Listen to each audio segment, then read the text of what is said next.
एक गांव में संपत नाम का 20 वर्षीय युवक रहा करता था। संपत एक अनाथ था जो गांव के चौधरी के ढाबे पर खाना बनाने का काम किया करता था। जल्दी जल्दी हाथ चलाओ संपत, ग्राहक टेबल पर खाली बैठे हुए हैं। आज मैं दाल मखनी की अलग रेसिपी बना रहा हूँ चौधरी जी, देखिएगा आज की दाल खाकर ग्राहक उंगलियां चाटते रह जाएंगे। अरे उंगलियां चाटने की बात बाद में देखना, पहले जाकर उन्हें भोजन देकर आओ। बस चौधरी जी कुछ देर और रुक जाइए, अभी 5 मिनट में मैं सारे ग्राहकों को भोजन लगाता हूँ। चौधरी रसोई घर से बाहर चला गया। कुछ देर बाद संपत ने ग्राहकों को भोजन लगा दिया। संपत के हाथ की बनी हुई दाल मखनी सभी ग्राहकों को बहुत पसंद आई। उन्हीं ग्राहकों में अर्जुन चौधरी के पास आकर बोला, आज की दाल मखनी का कोई जवाब नहीं है चौधरी साहब, पेट तो भर गया लेकिन मन नहीं भरा। अब मैं क्या कर सकता हूँ अर्जुन, मेरे ढाबे का खाना ही इतना अच्छा बनता है कि लोगों का पेट तो भर जाता है लेकिन मन नहीं भरता। मेरी पत्नी बहुत अच्छा खाना बनाती है। ये कैसी बातें कर रहे हैं चौधरी साहब, आपकी पत्नी तो बस आपके बगल में बैठी हुई पैसे गिनती रहती है, भोजन तो अपने गांव का संपत बनाता है। उसकी तारीफ करने में क्या आपका हलक कड़वा हो जाता है क्या? इतना कहकर अर्जुन वहां से चला गया। चौधरी क्रोधित होकर अपनी पत्नी रुक्मणी की ओर देखकर बोला, देख रही हो तुम, कितनी बार कहा है तुमसे कि तुम भी रसोई घर में संपत का हाथ बटा लिया करो। मैं एक बार में एक काम कर सकती हूँ, मैं या तो पैसे गिन सकती हूँ या फिर रसोई घर में कुर्सी पर बैठ सकती हूँ। तुम बिल्कुल मूर्ख की मूर्ख ही रहोगी। जरा सोचो, कल को ये संपत हमारा ढाबा छोड़कर चला गया तो क्या होगा? लोगों को इसके हाथ के बने हुए भोजन का स्वाद लग गया है, इसीलिए मैं लोगों को बताता हूँ कि ये भोजन उसने नहीं बल्कि तुमने बनाया है, लेकिन तुम मेरी बात को समझते ही नहीं। आप बिल्कुल सही बोल रहे हैं, ये विचार तो मेरे मन में आया ही नहीं। कल से मैं भी संपत के बगल में कुर्सी लगाकर बैठी रहूंगी। अगले दिन संपत जब ढाबे पर आया तभी चौधरी संपत की ओर देखकर बोला, संपत, आज से मेरी पत्नी भी तुम्हारे साथ रसोई घर में रहेगी। चौधरी साहब, मालकिन को क्यों परेशान कर रहे हैं? मैं हूं ना भोजन बनाने के लिए। जितना बोला है उतना करो, इससे ज्यादा नहीं। ठीक है चौधरी साहब, जैसे आपकी मर्जी। रुक्मणी उस दिन के बाद संपत के साथ रसोई घर में बैठने लगी। कुछ दिनों बाद चौधरी ने सभी ग्राहकों को विश्वास दिला दिया कि जो भोजन उसके ढाबे में दिया जाता है वो भोजन उसकी पत्नी रुक्मणी बनाती है। एक दिन संपत काम पर जाने के लिए अपने घर से बाहर निकला ही था कि तभी वहां पर चौधरी आ गया। चौधरी साहब आप? मैं तो ढाबे पर ही आ रहा था। मैं तुम्हें यहाँ पर ये बताने आया हूँ कि अब तुम्हें मेरे ढाबे पर काम करने की कोई जरूरत नहीं है। ये कैसी बातें कर रहे हैं आप चौधरी साहब? जहाँ तक मैं जानता हूँ मैं तो बहुत मेहनत से खाना बनाता हूँ और मैंने आपको कभी शिकायत का मौका भी नहीं दिया। मुझे इस बात से कोई फर्क नहीं पड़ता संपत, तुम्हारी वजह से मेरे ढाबे का नाम बदनाम होता जा रहा था। ये कैसी बातें कर रहे हैं आप चौधरी साहब? जहाँ तक मुझे याद है, जब से मैं ढाबे पर काम कर रहा हूँ तब से तो आपका ढाबा पहले से ज्यादा चलने लगा है। हाँ, ज्यादा चलने लगा है, लेकिन सिर्फ तुम्हारे नाम पर। अगर मैं कुछ दिन तक तुम्हें और काम पर रखता तो शायद मेरे ढाबे का नाम चौधरी ढाबा से बदलकर संपत ढाबा हो जाता। ऐसा मत कीजिए चौधरी साहब, मैं एक अनाथ हूँ और मुझे इसके अलावा और कोई काम नहीं आता। वो तुम्हारी समस्या है, मेरी नहीं। आज के बाद मेरे ढाबे के आसपास भी कहीं दिखे ना तो टांगे तोड़कर गांव से बाहर फेंकवा दूंगा। इतना कहकर चौधरी गुस्से में वहां से चला गया। संपत बेरोजगार हो गया। थक हार कर संपत गांव के मुखिया के पास चला गया। मुझे सब पता है संपत कि चौधरी ने तुम्हारे साथ क्या किया है, लेकिन तुम तो जानते हो कि चौधरी मुझसे कहीं ज्यादा ताकतवर और धनवान है। मैं उसका कुछ नहीं बिगाड़ सकता। मुखिया जी, मैं आपसे चौधरी से लड़ने की बात नहीं कर रहा, मैं तो बस आपसे कुछ मदद मांगने आया हूँ। आप तो जानते हैं मुखिया जी कि मैं एक अनाथ हूँ। कुछ वर्ष पहले ही मेरे माता पिता मुझे अकेला छोड़कर चले गए और मैं अपना गांव छोड़कर कहीं नहीं जाना चाहता। तुम कहना क्या चाहते हो?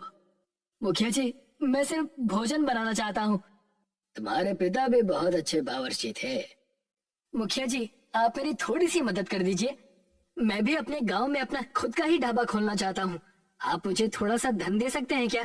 जब मेरा ढाबा चलने लगेगा तब मैं आपको सारे पैसे वापस कर दूंगा। ठीक है, गांव में मेरी जो खाली जमीन पड़ी है तुम वहां पर अपना ढाबा खोल लो। उसके लिए जितना भी धन लगेगा मैं तुम्हें देने के लिए तैयार हूँ। मुखिया की बात सुनकर संपत खुश हो गया। संपत बड़ी मेहनत से खाली जमीन पर ढाबा बनाने में जुट गया। जी तोड़ मेहनत के बाद संपत ने वहां पर ढाबा बनाकर तैयार कर लिया।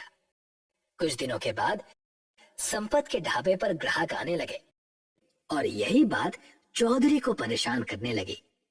जिस बात का मुझे डर था वही हुआ रुक्मणी। उस नालायक ने अपना ढाबा गांव में खोल दिया है। अब ग्राहक मेरे ढाबे पर कम उसके ढाबे पर ज्यादा आते हैं। आपके अंदर तो लोमड़ी के जैसी बुद्धि है। उस बुद्धि का इस्तेमाल करिए और उसका ढाबा बंद करवा दीजिए। तुम बिल्कुल सही कह रही हो। मुझे अपनी लोमड़ी जैसी बुद्धि से कोई योजना तो सोचनी ही पड़ेगी। चौधरी ने बड़ी चालाकी से एक ग्राहक को अपनी बातों में ले लिया। वो ग्राहक संपत के ढाबे पर चुपके से भोजन में चौधरी की लाई हुई दवाई फेंक आया। उस दिन जिसने भी संपत के ढाबे का खाना खाया उसका पेट खराब हो गया।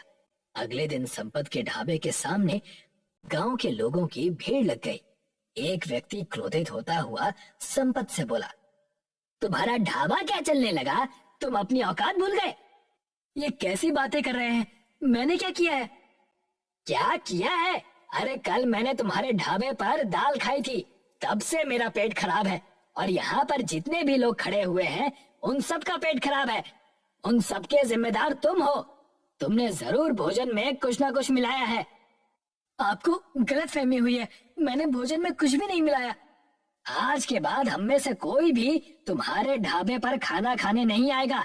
अपना भोजन बनाकर स्वयं ही खा लेना। इतना कहकर वो व्यक्ति वहां से चला गया और संपत आंखों में आंसू लिया हुआ अपने ढाबे पर बैठ गया। संपत फिर से बेरोजगार हो गया। कुछ दिनों के बाद संपत के ढाबे पर मुखिया आकर बोला, संपत, तुमने मुझसे जो पैसे लिए थे वो मुझे कब लौटाओगे? मुखिया जी, आप तो जानते हैं कि मेरे ढाबे पर कोई ग्राहक ही नहीं आ रहा। वो सब मुझे नहीं पता संपत, मुझे मेरे पैसे चाहिए, वो भी ब्याज सहित। मुखिया की बात सुनकर संपत बुरी तरह से चौंक गया। हमारे बीच ब्याज की तो कहीं बात ही नहीं हुई थी। मैंने कहा था तुम सुन नहीं पाए होगे। परसों तक अगर मुझे मेरे पैसे ब्याज सहित वापस नहीं मिले तो मैं तुम्हारा मकान भी तुमसे छीन लूंगा और उसे बेचकर अपने पैसे की भरपाई करूंगा। ऐसा मत कीजिए मुखिया जी, मैं अनाथ हूँ। आप अगर मुझसे मेरा घर ही छीन लेंगे तो फिर मैं कहाँ जाऊंगा? तुम्हें 2 दिन का समय देता हूँ। इतना कहकर मुखिया वहां से चला गया। 2 दिन बाद मुखिया ने संपत को धक्के देकर घर से बाहर निकाल दिया और उसका ढाबा भी तोड़ दिया। संपत आंखों में आंसू लिया हुआ एक हाईवे के घने पेड़ के नीचे बैठकर अपनी किस्मत पर रोने लगा। संपत को रोते हुए सुबह से शाम हो गई। तभी उसने देखा कि उस पेड़ पर एक चिड़िया का घोंसला बना हुआ था, जिसके ऊपर एक चील बराबर मंडरा रही थी। इस चील को भगाना होगा, नहीं तो ये उसका घोंसला तोड़ देगी। मेरा घर बचाने के लिए तो कोई भी गांव वाला नहीं आया, लेकिन मैं इस बेजुबान प्राणी का घर इस चील को नहीं तोड़ने दूंगा। संपत ने चील को वहां से भगा दिया। तभी वहां पर एक चमत्कार हुआ। उस घोंसले के ऊपर बैठी हुई चिड़िया संपत के पास आकर बैठ गई और एक तेज धमाके के साथ वो एक सुंदर लड़की में परिवर्तित हो गई। कौन हो तुम? बरसों पहले एक श्राप के कारण मुझे चिड़िया बनाकर इस घोंसले में कैद कर दिया गया था। अगर तुम उस चील को नहीं भगाते तो वो चील मुझे मारकर मेरा घोंसला तोड़ देती। वो एक चील के रूप में राक्षस था। लेकिन तुम फिर अपने असली रूप में कैसे आ गई? मुझसे कहा गया था कि जब भी कोई मुसीबत का मारा हुआ सच्चा युवक तुम्हारी मदद करेगा, तुम्हारा ये श्राप समाप्त हो जाएगा। और देखो, मैं मुक्त हो गई। तुमने मेरी मदद की है, तो मैं भी तुम्हारी मदद करूंगी। मैं तुम्हारे बारे में सब जानती हूँ। तुम मेरी मदद कैसे कर सकती हो?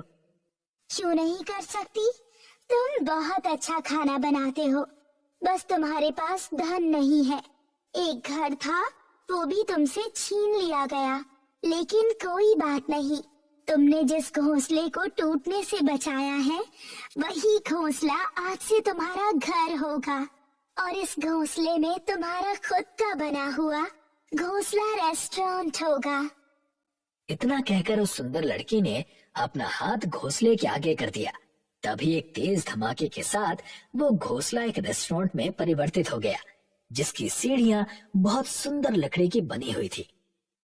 ये घोंसला रेस्टोरेंट आज से तुम्हारा है। तुम्हें यहाँ से कोई भी नहीं निकाल सकता। जब भी तुम्हें यहाँ से कोई निकालने की कोशिश करेगा, तो वो खुद ही मुसीबत में फंस जाएगा। इतना कहकर वो सुंदर लड़की वहां से गायब हो गई। संपत उस रेस्टोरेंट के अंदर चला गया। उसने देखा कि रेस्टोरेंट अंदर से किसी 5 स्टार होटल जैसा था, जहां पर एक से एक महंगी टेबल रखी हुई थी और एक 5 स्टार होटल की ही तरह हर सुख सुविधा वहां पर मौजूद थी। कुछ देर बाद संपत वहां पर आराम की नींद सो गया। अगले दिन संपत नाश्ता करके नीचे उतरा ही था कि तभी उसके सामने एक कार आकर रुक गई। उसमें से एक सुंदर युवक बाहर निकलकर संपत से बोला, ये किस तरह का रेस्टोरेंट है भाई? इस तरह के रेस्टोरेंट्स तो मैंने सिर्फ विदेशों में ही देखे हैं, लेकिन वो भी तस्वीरों में। ये मेरा रेस्टोरेंट है, घोंसला रेस्टोरेंट। मेरे रेस्टोरेंट पे हर तरह का भोजन उपलब्ध है। क्या तुम मुझे अपना रेस्टोरेंट दिखा सकते हो? दिखाना क्या है साहब, आप मेरे पहले ग्राहक हैं। आपके लिए आज का खाना मुफ्त है। संपत ने उसके लिए बहुत अच्छा भोजन तैयार कर दिया। भोजन खाकर वो युवक उंगलियां चाटते हुए बोला, यकीन मानो मैंने एक से बड़े एक 5 स्टार होटल में खाना खाया है, लेकिन इससे ज्यादा लजीज खाना मैंने अपने जीवन में नहीं खाया। मैं एक बहुत बड़ी कंपनी में एडवर्टाइजमेंट का काम करता हूँ। तुम चाहो तो मैं तुम्हारे इस घोंसला रेस्टोरेंट का एडवर्टाइजमेंट कर सकता हूँ। तुम्हारा रेस्टोरेंट प्रसिद्ध हो जाएगा और यहाँ ग्राहकों की भीड़ लग जाएगी। अगर ऐसा करेंगे तो मेरे लिए ये बहुत ही अच्छी बात होगी। वो युवक मुस्कुराता हुआ वहां से चला गया।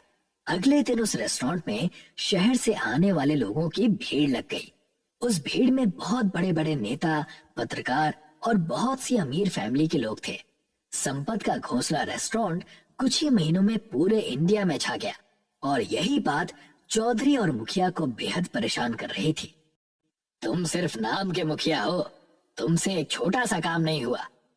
तुमने जितना बोला था उससे ज्यादा करके दिखाया था मैंने। अरे तुमने तो सिर्फ उसे अपने ढाबे से निकाला था, मैंने तो उसका मकान भी उससे छीन लिया था। मगर उसकी किस्मत ही इतनी अच्छी है, तो इसमें मैं क्या कर सकता हूँ। अब इन बातों से क्या लेना देना मुखिया। उसके घोंसला रेस्टोरेंट में शहर के अमीर लोग आते हैं और गांव के लोगों को वो अपने घोंसला रेस्टोरेंट में मुफ्त खाना खिलाता है। वो सबको रोजगार दे रहा है और तरक्की कर रहा है, और हम यहाँ हाथ पर हाथ धरे बैठे हुए हैं। तुम चाहते क्या हो? मैं चाहता हूँ कि उसके घोंसला रेस्टोरेंट में आग लगा दूं। तो फिर देर किस बात की है? चलो चलकर आज रात ये शुभ काम कर ही देते हैं। मुखिया और चौधरी पेट्रोल लेकर उस पेड़ पर पहुंच गए। उन्होंने उस पेड़ पर पेट्रोल छिड़का, मगर जैसे ही उन्होंने आग लगाने की कोशिश की, अचानक उनके शरीर में बुरी तरह से जलन होने लगी और वो बहुत बुरी तरह से चीखने लगे। संपत और सारे ग्राहक रेस्टोरेंट के नीचे आ गए। अरे आप दोनों को क्या हुआ? आप दोनों चीख क्यों रहे हैं? हमें माफ कर दो संपत, हम तुम्हारे घोंसला रेस्टोरेंट पे आग लगाने के लिए आए थे, लेकिन हमने जैसे ही आग लगाने की कोशिश की, हमारे शरीर में जलन महसूस होने लगी। आज तो ये गलती कर ली है मुखिया जी, लेकिन आज के बाद इस गलती को कभी भी मत करना। तभी उस घोंसला रेस्टोरेंट के अंदर से एक भारी आवाज आई, इन दोनों से कहो कि अब ये गांव छोड़कर चले जाएं, नहीं तो उनके शरीर की जलन दुनिया का कोई भी डॉक्टर ठीक नहीं कर पाएगा। मुझसे ये कहा गया था कि अगर कोई भी इस घोंसला रेस्टोरेंट को नुकसान पहुंचाने की कोशिश करेगा तो वो बहुत बड़ी मुसीबत में पड़ जाएगा। मुखिया और चौधरी ने संपत की बात मानने में ही भलाई समझी। वो दोनों रात ही रात गांव खाली करके भाग गए। संपत आज भी घोंसला रेस्टोरेंट चलाता है। बाबूलाल नौकरी की तलाश में गांव से मुंबई शहर में आता है। वो नौकरी के लिए बहुत भटकता है, पर उसको कहीं भी नौकरी नहीं मिलती है और दिन भर धूप में भटकने की वजह से उसकी तबीयत खराब हो जाती है। सोचा था मुंबई आकर कुछ काम करूंगा, पर यहाँ तो आते ही मेरी तबीयत ही खराब हो गई है। लगता है शहर की हवा मुझे सूट ही नहीं कर रही है। अब तो डॉक्टर के पास जाना ही पड़ेगा। बाबूलाल डॉक्टर के पास जाता है तो देखता है कि वहाँ बहुत भीड़ लगी हुई है। पूछने पर पता चलता है कि सभी लोग बाहर का खाना खाने से बीमार पड़ गए हैं। ये देखकर बाबूलाल के मन में एक विचार आता है। अच्छा तो ये बात है, क्यों ना मैं इन लोगों को खाना बना कर दूं, जिससे मुझे भी काम मिल जाएगा और इन लोगों को खाना। बाबूलाल डॉक्टर से अपने लिए दवाई लेता है और अपने घर आकर टिफिन सर्विस शुरू करने की तैयारी करता है। सबसे पहले जाकर वो किराने की दुकान से राशन खरीदता है। उसके बाद वो बर्तन वाले की दुकान से जाकर बहुत सारे टिफिन खरीदता है और खाना बनाना शुरू कर देता है। अच्छे से खाना पकाऊंगा तभी तो लोगों को मेरे हाथ का खाना पसंद आएगा, और साथ ही मुझे सफाई का विशेष ध्यान रखना होगा, तभी तो लोग स्वस्थ भी रहेंगे। बाबूलाल साफ सुथरे तरीके से खाना बनाता है और लोगों के घर घर जाकर टिफिन देता है। सभी को उसके हाथ का खाना बहुत पसंद आता है, इसलिए उसको और भी कई लोग टिफिन देने के लिए बोलते हैं। अरे वाह, मैंने जितना सोचा था ये काम तो उससे भी अच्छा चल रहा है। अब तो मन लगाकर काम करना पड़ेगा, तभी जाकर ज्यादा लोगों को टिफिन पहुंचा सकता हूँ। बाबूलाल बहुत मेहनत करता है, पर फिर भी वो ज्यादा लोगों तक टिफिन नहीं पहुंचा पाता, क्योंकि एक तो वो अकेला ही सारा काम करता है, राशन लाना, खाना पकाना और टिफिन पहुंचाना। वो देखता है कि बहुत से लोग सुबह सुबह ऑफिस जाने के लिए बस की लाइन में लगे हुए हैं। इन्हें देखकर नहीं लगता कि ये सभी लोग ऑफिस के चक्कर में नाश्ता भी ठीक से करते होंगे। अगर इनको बस में जाते जाते नाश्ता मिल जाए तो ये लोग ऑफिस भी टाइम पर पहुंच जाएंगे और भूखे भी नहीं रहेंगे। बाबूलाल एक बस रेस्टोरेंट खोलने की सोचता है। इसके लिए वो गांव से अपनी पत्नी और छोटे भाई को शहर बुलाता है और टिफिन सर्विस से कमाए पैसों से एक 2 मंजिला बस खरीदता है। अब मेरे इलाके में कोई भी भूखा नहीं रहेगा। मैं सभी लोगों को नाश्ता करवा कर ही ऑफिस भेजूंगा। चलो आज से ही काम शुरू कर देता हूँ। शुभ काम में देरी क्यों करनी। अब बाबूलाल, उसकी पत्नी और भाई मिलकर बस में रेस्टोरेंट बनाने की तैयारी करते हैं।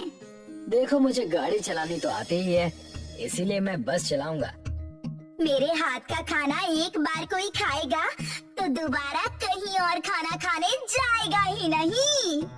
हाँ हाँ, साफ साफ बोलो ना कि खाना तुम बनाओगे। इतना घुमा फिराकर बोलने की क्या जरूरत है। मैं तो ना खाना बनाना जानता हूँ और ना गाड़ी चलाना। मैं क्या काम करूँगा। मैंने तो पहले ही कहा था कि मैं नहीं आऊँगा शहर। देखा, मेरे आने का कोई मतलब ही नहीं रहा। कोई जरूरी है कि तुम्हें बस चलाना और खाना बनाना है। अगर तुम चाहो तो हमारे इस बस रेस्टोरेंट में हमारी मदद कर सकते हो। तुम कुछ और काम भी कर सकते हो। और काम क्या रहेगा? दोनों काम के लिए आप दोनों तो हो ही ना। खाना देने वाला भी तो कोई चाहिए ना, और जिनको खाना दोगे उनसे पैसे लेने के लिए भी तो आदमी की जरूरत पड़ेगी ना, या वो काम अपने आप ही हो जाएगा। ठीक है, फिर मैं वेटर और बस कंडक्टर का काम कर लूंगा। लो, ये हुई ना बात। अब तो नहीं कहोगे ना कि तुम्हारे शहर आने का कोई मतलब नहीं निकला। नहीं, अब नहीं कहूँगा। चलो आज एक डेमो लेकर देखते हैं। पर आज तो संडे है ना, आज कौन जाएगा ऑफिस? आज हम अपनी सभी चीजें बस में अच्छे से सेट कर देंगे, ताकि कल हमें सुबह सुबह ज्यादा दिक्कत ना हो। मैं सोच रहा हूँ कि रेस्टोरेंट का सारा सेटअप हमारे ऊपर वाली मंजिल पर करना चाहिए। जिसको खाना खाना होगा वो ऊपर आ जाएगा और खाने के बाद नीचे आ जाएगा, जिससे बाकी यात्रियों को भी परेशानी नहीं होगी। हाँ, ये ठीक रहेगा।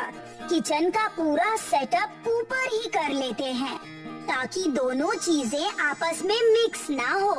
तीनों मिलकर बस में रेस्टोरेंट बनाने की तैयारी करने लगे। उन्होंने अपने सारे बर्तन और कुछ कुर्सियों के साथ कुछ मेज भी बस में रख दिए। ये लोग ऊपर वाले मंजिल पर सभी चीजें व्यवस्थित कर लेते हैं। ये हुआ ना सेटअप। अब देखना, कल सुबह से ही हम लोग अपनी सर्विस शुरू कर देंगे। पर इसके लिए लोगों को हमारे बस रेस्टोरेंट के बारे में पता भी तो होना चाहिए। हमें एक बड़ा सा बोर्ड बस के आगे लगाना होगा। अब बाबूलाल दुकान से एक बड़ा सा बोर्ड बनवा कर लाता है, जिसमें बड़े बड़े अक्षरों में लिखा हुआ है बाबू बस रेस्टोरेंट। उस बोर्ड को बस के आगे टांग देता है और अब सभी लोग सुबह होने का इंतजार करते हैं। सुबह होती है पर कोई भी उनके बस रेस्टोरेंट में नहीं आता। ये देखकर सभी लोग निराश हो जाते हैं। ये क्या भैया, हमारे बस में तो कोई भी नहीं आ रहा है। अब क्या करें? करना क्या है? जाकर लोगों को बुलाना पड़ेगा। अब बाबूलाल और श्यामलाल दोनों मिलकर अपने बस रेस्टोरेंट के बारे में लोगों को बताने लगते हैं। देखिए भाई साहब, यहाँ पर भीड़ में बस का इंतजार करने से अच्छा है आप हमारी बस में बैठ जाइए। वहाँ आपको नाश्ता भी मिलेगा और आपको आपके ऑफिस भी पहुँचा देंगे। अच्छा, ऐसी कौन सी बस है जिसमें नाश्ता भी मिलने लगा है? बस रेस्टोरेंट है, आप चलिए तो सही, आपको सब पता चल जाएगा। वो आदमी अपने साथ अपने कई दोस्तों को लेकर बाबूलाल के बस रेस्टोरेंट में आता है। बाबूलाल की पत्नी सभी के लिए नाश्ता बनाती है, जो कि सभी को बहुत पसंद आता है। ये तो बहुत अच्छी सुविधा दी है आपने भाई साहब। ऑफिस के ऑफिस पहुंचना भी हो जाता है और साथ में खाना भी हो जाता है। हाँ, सुविधा तो अच्छी है, पर उसके बाद भी हमारी बस में कोई आ नहीं रहा है, क्योंकि आपके इस बस रेस्टोरेंट के बारे में लोगों को पता नहीं है, इसीलिए कोई नहीं आ रहा। जब पता चलेगा तो लोग जरूर आएंगे। अब आप ही देखो ना, जब आपने मुझे बताया तभी तो मुझे इसके बारे में पता चला। मैंने इतना बड़ा बोर्ड तो लगाया हुआ है, अब और कैसे बताऊं लोगों को अपने बस रेस्टोरेंट के बारे में? बोर्ड तो लगा दिया, पर उसे कोई तभी देखेगा ना जब बस के पास आएगा। कुछ ऐसा करो कि बस के पास आए बिना भी लोगों को आपकी बस रेस्टोरेंट के बारे में पता चल जाए, जैसा कि तुम चाहते हो। हाँ, ये सही रहेगा। अब बाबूलाल बहुत सारे पैम्पलेट्स छपवाता है और जगह जगह जाकर उनको बांटने लगता है। वो बस स्टैंड में लाइन में लगे लोगों को भी देता है। इसके अलावा वो घर घर जाकर भी लोगों को ये पैम्पलेट्स बांट देता है, जिससे अब सभी लोगों को उसके बस रेस्टोरेंट के बारे में पता चल जाता है और उसके बस रेस्टोरेंट में लोगों की भीड़ लग जाती है। अरे भाई, जरा आराम से चढ़ो, बस भागेगी नहीं आपको छोड़कर। सभी लोग ठीक से बैठ जाइए। श्यामलाल सभी के टिकट्स काटता है और खाने के ऑर्डर्स लेता है। बाबूलाल की बीवी खाना बनाती है। हम चारों के लिए एक एक आलू पराठा बना दीजिए। ठीक है मैडम, अभी लाता हूँ। बहुत सारे लोग ऊपरी मंजिल पर खाना खा रहे हैं और बहुत सारे लोग नीचे बैठकर सफर कर रहे हैं। ये लीजिए मैडम, आपके पराठे और ये हमारे रेस्टोरेंट का टेस्टी अचार। थैंक यू भैया।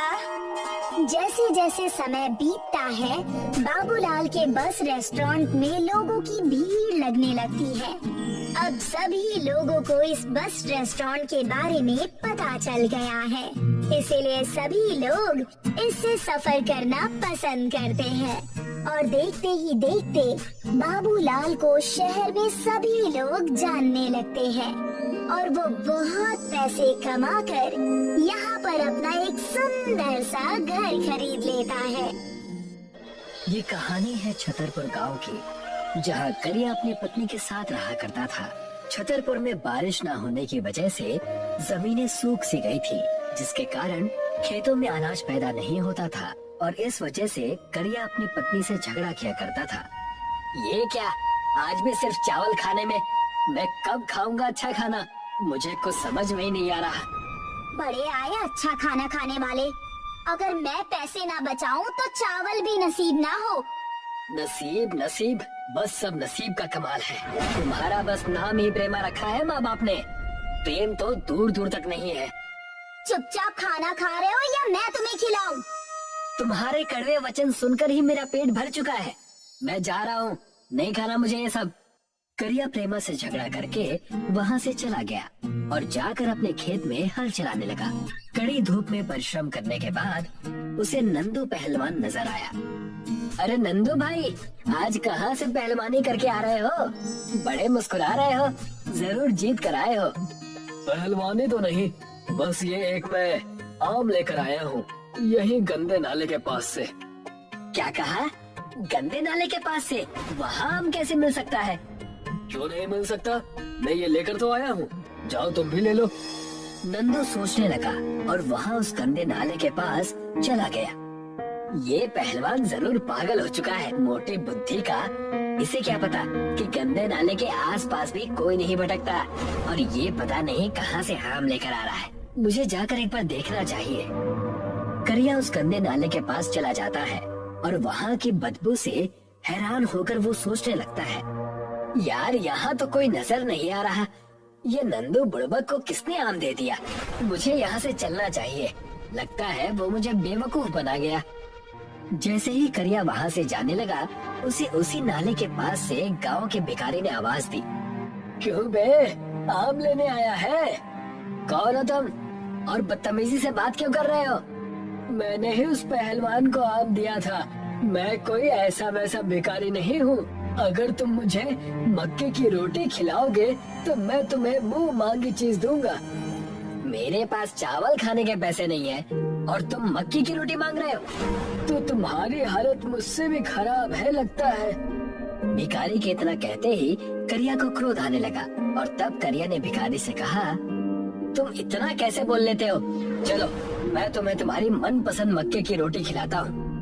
करिया उस भिखारी को लेकर एक छोटे से ढाबे पर गया और वहाँ जाकर उसे मक्के की रोटी खिलाने लगा। वाह वाह, मक्के की रोटी, वाह वाह, मक्के की रोटी, सरसों दा साग, चलेगी जिंदगी बिल्कुल भाग भाग, वाह वाह। देखा तुमने, मैं तो गायक भी हूँ। वो सब छोड़ो, खाना खाओ, मुझे और भी बहुत काम है। करिया ने उसे मक्के की रोटी और सरसों का साग खिलाया और उससे कहा, तुमने उस पहलवान को आम दिया था, तुम मुझे क्या देने वाले हो? इमली। मैं तुम्हें इमली देने वाला हूँ। इस इमली को अपनी पत्नी के साथ खाकर तुम इसके बीज को गंदे नाले के पानी के पास बो देना और जादू देखना। इतना कहकर भिखारी वहाँ से चला गया, लेकिन करिया उस इमली को देखकर सोचने लगा, ये कैसी इमली है? कहीं ये मुझे पागल तो नहीं बना गया? उधार में मक्के की रोटी और सरसों का साग भी खा गया और आम की जगह दे भी गया तो क्या ये इमली। करिया उस इमली को लेकर अपने घर चला गया और अपनी पत्नी प्रेमा को देकर कहने लगा, भाग्यवान, ये इमली ले लो, इसका कुछ बना देना या खा लेना। इमली की कौन सी सब्जी बनती है भला? इसे हमें खाना ही होगा ना? हाँ, खा जरूर लेना और ध्यान रखना, इसके बीज मुझे दे देना, मैं इसको बो दूंगा। खेतों में कुछ बोना हो तो मुंह फूल जाता है और तुम चले इमली बोने के लिए। वाह, इतने मेहनती कब से हो गए? लो अब तुम्हारा झगड़ा शुरू, चलो जाओ घर के काम करो।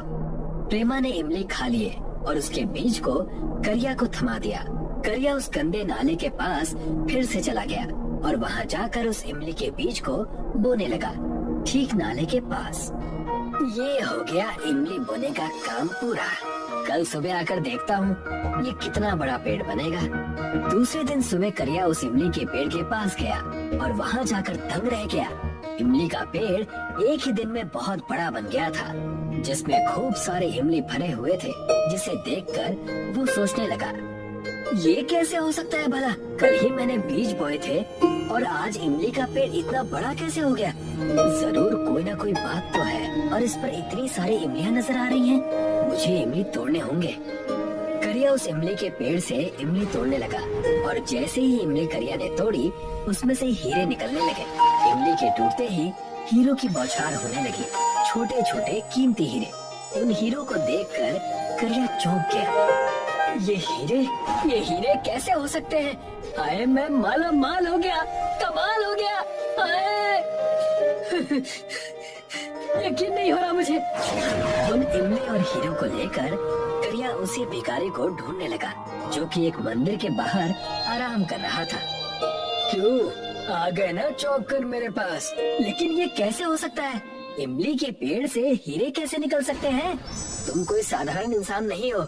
आखिर तुम हो कौन? अरे बाबा, मैं हूँ तो साधारण इंसान ही।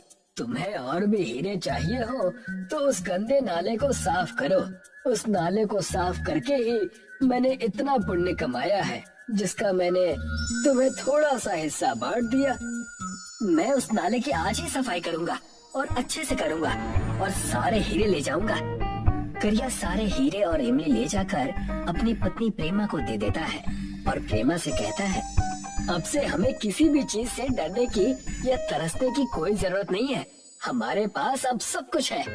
हे भगवान, मुझे नहीं पता था कि मेरे इमली के बीज को खाकर फेंकने से इतने हीरे मिल जाएंगे। बचपन से लेकर अब तक करोड़ों का नुकसान हो गया। वो कैसे भाग्यवान? मैं समझा नहीं। मैंने कितने सारे आम और इमली के बीज खाकर बस ऐसे ही फेंक दिए। दोनों हंसने लगते हैं और अपनी जिंदगी उस हीरे की मदद से अच्छी कर लेते हैं। पूरे 1 साल बीत जाने के बाद जब उनके पास हीरे और पैसे नहीं बचते, तब प्रेमा करिया से कहती है, क्यों ना हम दोबारा वहाँ चले, उस नाले के पास। हमारे पैसे भी अब खत्म हो चुके हैं। हम उस गंदे नाले की सफाई करेंगे, पूरी तरह से सफाई, और सारे हीरे दोबारा हासिल कर लेंगे। लेकिन लोग क्या कहेंगे कि करिया और उसकी पत्नी उस नाले की सफाई करने जा रहे हैं? छी छी, मैं नहीं करूँगा ये सब। जी, आपको मेरी कसम। करिया और प्रेमा दोनों ही उस नाले की सफाई करने लगते हैं। लोगों का गिराया हुआ प्लास्टिक कचरा उस नाले में जमा हुआ होता है। वहाँ जाकर पूरे 1 महीने तक सफाई करते हैं, लेकिन उन्हें कुछ भी हासिल नहीं होता, जिससे दोनों चिंतित हो जाते हैं। यहाँ तो हमें अब कुछ नहीं मिल रहा। सारी जमीन, जायदाद, घर सब बेचना पड़ जाएगा हमें, अगर आज भी हीरे नहीं मिले तो। मैंने तुमसे कहा था ना कि हमें कुछ करने की जरूरत नहीं है, लेकिन तुमने मेरी एक ना सुनी। लो देखो, हो गया ना। करिया और प्रेमा ने नाले को पूरी तरह से साफ कर दिया था। जैसे ही वो वहाँ से जाने लगे, करिया की नजर नाले के पानी पर पड़ी और उसने देखा कि नाले के पानी में हीरे तैर रहे हैं। सारे हीरे नाले के पानी के ऊपर आ रहे हैं, जिसे देखकर दोनों झूम उठे। हुर्रे! हीरे मिल गए! हुर्रे! मैंने कहा था ना तुमसे कि हीरे मिल जाएंगे। देखो, हो गया ना। हमने थोड़ी सी प्रकृति क्या साफ की, हमारी जिंदगी बदल गई। अब से हम इन हीरो से मिले पैसों को दान करेंगे और अपना जीवन जिएंगे। तुमने सही कहा, हमने भूखमरी देखी है, हम ऐसा ही करेंगे। प्रेमा और करिया दोनों ही उस हीरे के नाले की मदद से खुश रहने लगे और लोगों की सेवा करने लगे और अपना जीवन खुशी खुशी बिताने लगे।